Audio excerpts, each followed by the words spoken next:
Hallo! Servus! Bonjour les amis et bienvenue dans un nouvel épisode de Super Easy French.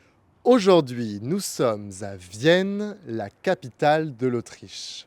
Nous sommes ici avec toutes les équipes d'Easy Languages. Ce sont toutes et tous des passionnés de langue venus d'un peu partout dans le monde. Malgré toutes leurs différences, ils ont plusieurs points communs. Ils parlent français et ils ont des parcours fascinants. Alors aujourd'hui, on vous partage leur histoire, leurs anecdotes et leurs émotions. C'est parti!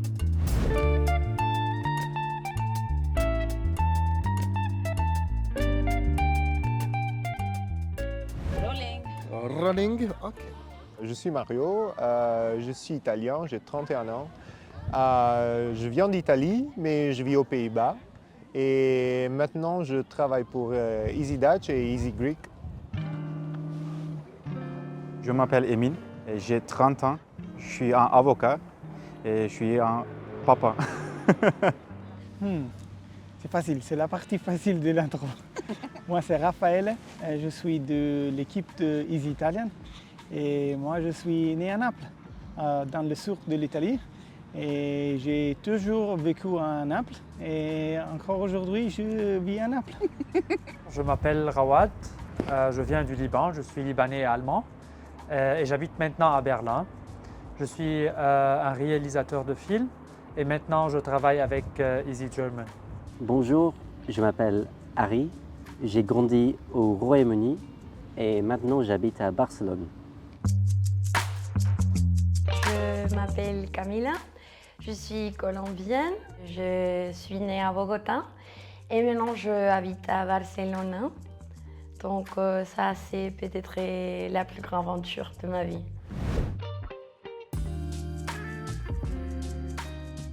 Je parle 4 langues, évidemment le turc, l'anglais, le français et l'espagnol. Je parle 4 langues et je crois que chaque langue a sa phase dans ma vie. La première, naturellement, c'est la langue arabe, c'est ma langue maternelle. La deuxième langue, c'était la langue française. J'ai étudié la langue française à l'école. Et je parle encore l'anglais. Et maintenant, il y a 4 ans que j'habite à Berlin et c'est pour cela que j'ai appris la langue allemande. Je parle 3 langues, mais tous les jours. L'espagnol, le français et l'anglais. Et j'ai appris ces langues parce que je voulais toujours parler absolument l'espagnol et le français. Je parle couramment 7 ou 8 langues, dont j'espère le français aussi. Et quelle langue tu parles? Bien sûr l'italien, l'anglais, le français, l'espagnol, le portugais, le catalan, l'allemand. Je parle 9 langues maintenant, à un bon niveau. Et ça veut dire l'italien, le néapolitain, ce sont mes langues maternelles. L'allemand, le néerlandais, le français, l'anglais, le grec moderne, l'espagnol et le maltais. Et j'ai étudié aussi le grec, l'hollandais, le suédois, le chinois, le japonais. Et la dernière langue que j'ai appris, c'est le russe. Et des autres aussi, comme le roumain et l'africain aussi. L'espagnol, c'est ma langue maternelle. Je parle aussi l'anglais. Disons que je parle français. Et je suis en train d'apprendre les néerlandais. Pourquoi? Mon copain est néerlandais et en fait, j'ai toujours aimé toutes les langues. Et j'ai dit, bah oui, pourquoi pas apprendre le néerlandais en fait. Le français, ça me plaisait vraiment beaucoup.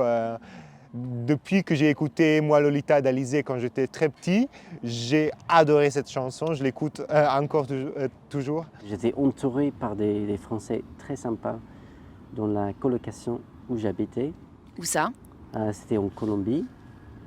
Et donc je voulais partager avec eux et ils avaient l'air très sympas. Donc je pensais, oui, ce serait très bien d'apprendre le français.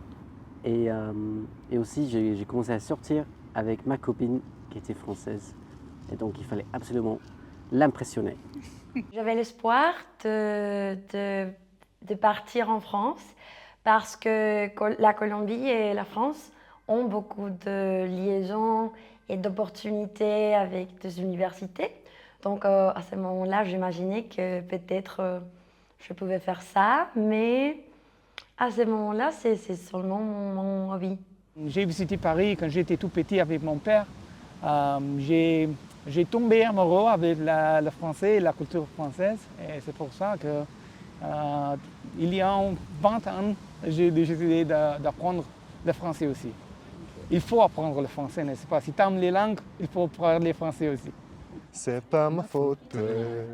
Et quand je donne ma langue au chat, je vois les autres tout prêts à se jeter sur moi. C'est pas ma faute à moi.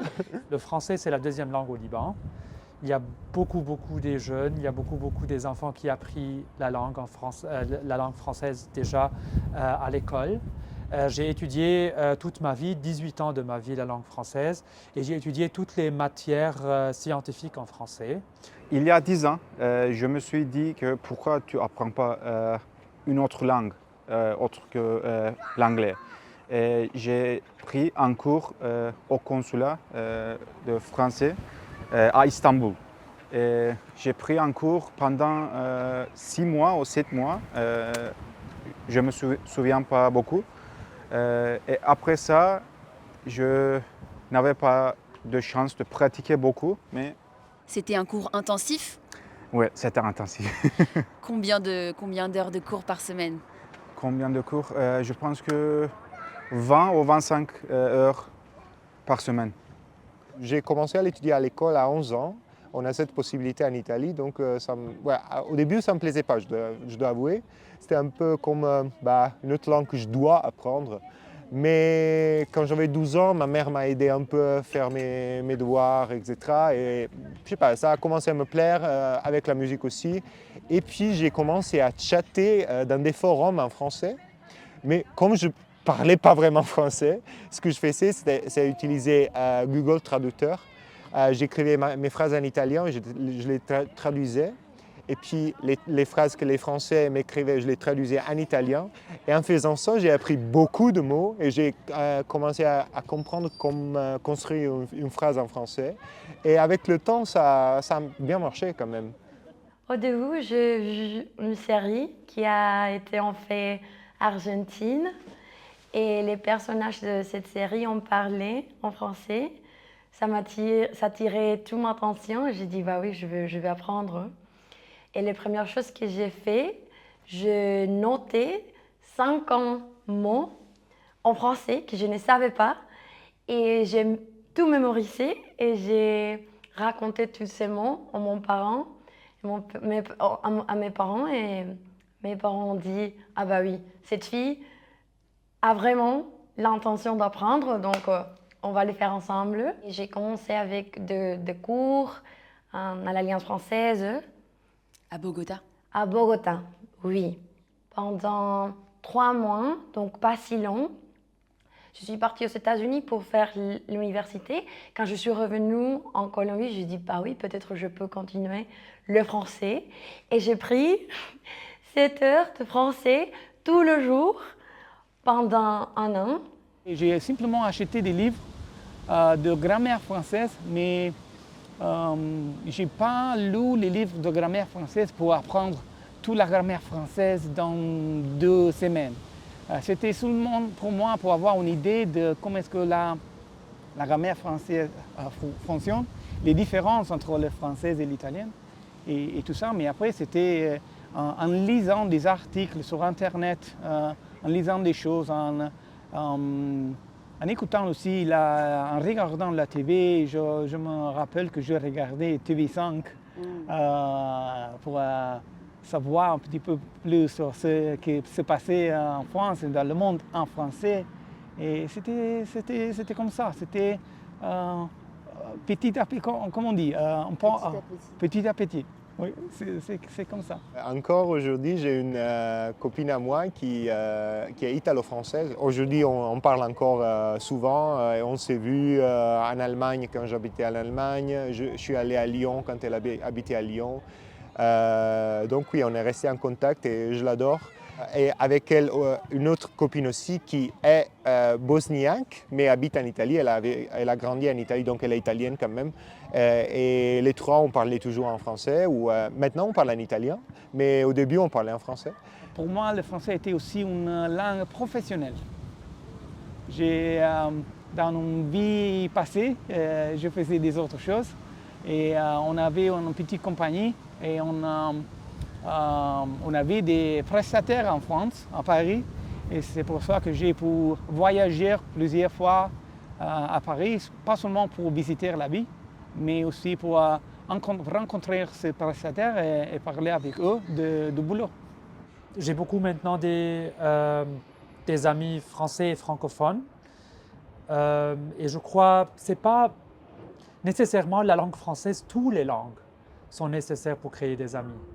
Et c'est la belle chose, la plus belle chose, c'est de parler la langue de quelqu'un. Parler une langue étrangère, c'est aussi et surtout s'immerger dans la culture de ceux qui la parlent. Et ça, vous pouvez le faire avec le contenu Easy French que nous vous proposons sur notre plateforme. Que ce soit avec nos vidéos tournées dans les rues de Paris où nous vous montrons comment le français est parlé dans la vraie vie, ou alors dans le podcast Easy French où nous abordons des sujets de la vie quotidienne des Français. Et vous avez aussi l'opportunité de rejoindre notre canal de discussion sur Discord où des milliers d'apprenants, de passionnés de langue française, juste comme vous, discutent tous les jours de sujets du quotidien et apprennent ensemble de façon ludique et interactive. Alors rejoignez-nous en passant par le lien easy-french.org/membership.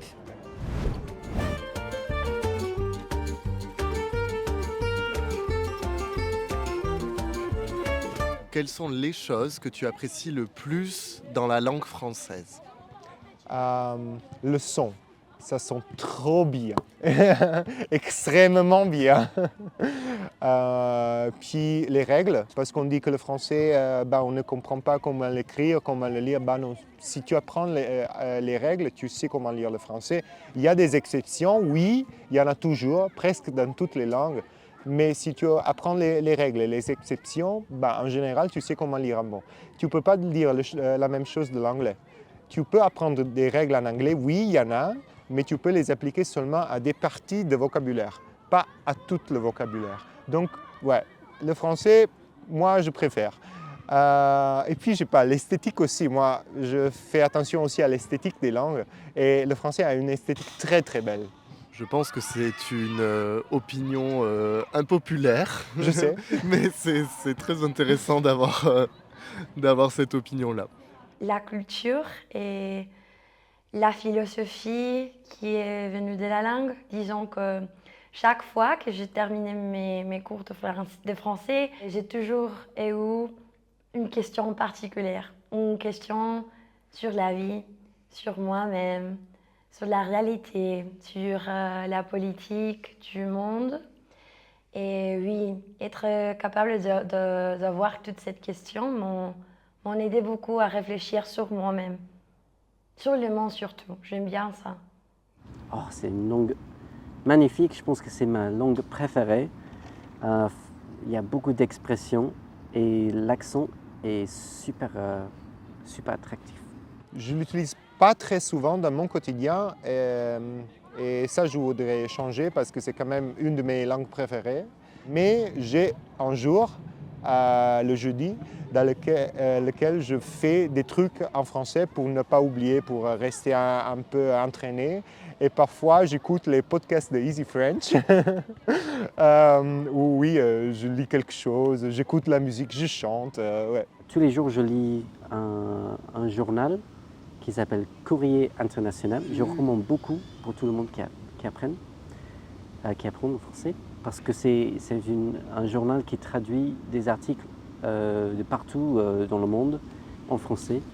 Donc ça pourrait être des nouvelles qui sont peut-être plus intéressantes pour vous si vous avez été pas en France exactement, et sur des sujets très divers.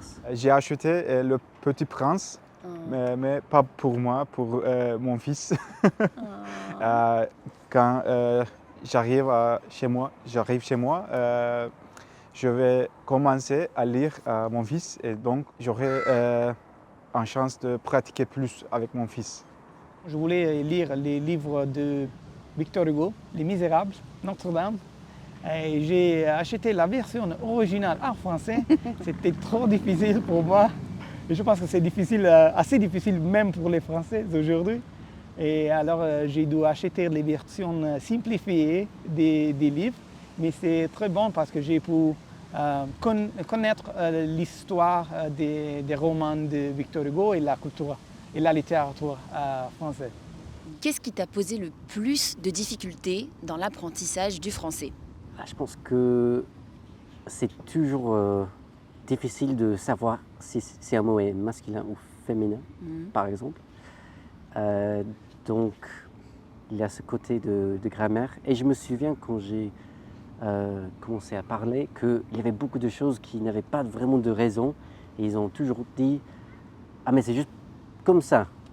Oh je ne sais pas pourquoi mais c'est juste comme ça, il faut l'apprendre. » Et donc ça peut être très frustrant quand tu commences parce qu'on cherche toujours une raison pour des choses qui sont différentes.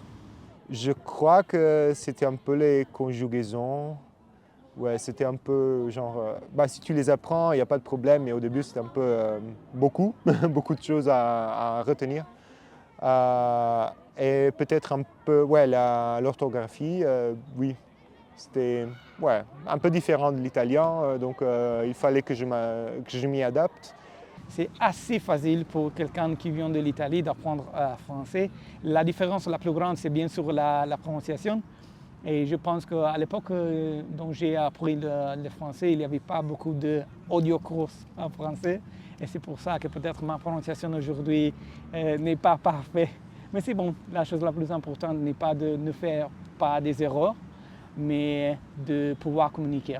Il y a deux choses. La première, c'est la prononciation, au début spécialement. Je crois que le français, demande une écoute particulière. Le deuxième, c'est la manière à penser. Je crois que le français a des phrases tellement fixes. Oui. Donc, pour exprimer tes idées et être compris, le français est tellement exigeant. Le français ou la langue française est la mère des langues latines, je crois. Elle m'a aidé d'apprendre l'anglais, je crois, parce que le logique de cette langue, c'est un peu difficile en comparaison d'autres langues. Et quand tu as pris cette langue, tous les autres seront un peu légers, un peu faciles. Avec mon accent en allemand, la langue française m'a aidé trop. Avec les E, les accents en général, le E, le U, le OU. Et je crois, par rapport aux autres Libanais qui ne parlent pas cette langue, qui ont étudié la langue anglaise à l'école, ils ne peuvent pas entendre la différence entre le U et le OU, par exemple. Il y avait un point où j'ai vu que mon français ne progressait pas. Donc, j'ai décidé de traduire toute ma vie en français. Donc, Instagram, YouTube, les nouvelles que j'ai lues et l'écriture à mon journal, quoi d'autre. Honnêtement, toute ma vie, j'ai pris la décision de la changer en français. J'ai fait ça pendant, disons qu'un an. Et après que j'ai eu la chance d'être en contact avec un Français, j'ai vu que mon français était complètement fluide. Dès les premières semaines d'apprentissage, il faut commencer à parler. Si tu attends quand tu es prêt pour commencer à parler français, peut-être que tu ne serais jamais prêt et tu ne parlerais pas français. Alors il faut commencer, il faut parler et tout ira bien. Il faut aimer la langue. Premièrement, il faut aimer la langue, il faut rentrer dans tout ce qui est attaché à cette langue. Les films, les articles, il faut que nous utilisons cette langue dans notre vie quotidienne. Chaque jour, il faut que nous utilisons même des phrases, même des mots chaque jour. Et je crois que c'est très important. Écoute la musique parce que ça aide toujours et trouve des amis francophones, pas forcément français, mais de n'importe quel pays qui parle français. Mais les Français sont très sympas. Bah, je dois dire ça parce que les gens pensent que c'est pas vrai, mais les Français sont très sympas, j'adore. Et commence à sortir avec eux, à faire des trucs avec eux, ils vont t'aider quand même. Et ils vont aimer que tu apprennes leur langue. Mon conseil est mettre plus attention à l'écoute, à recevoir. L'apprentissage des langues est tellement subconscious, je ne sais pas comment le dire. Oui, c'est seulement être ouvert pour la langue, de rentrer à toi.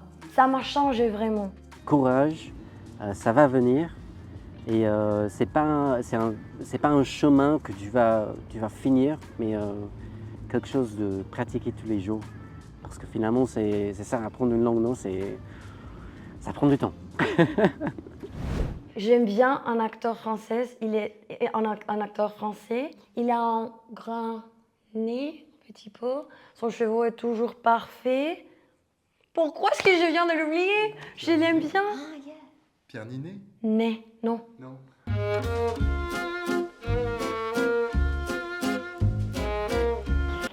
Il y a les cheveux noirs. Yes. Ah, Vincent Cassel? Non.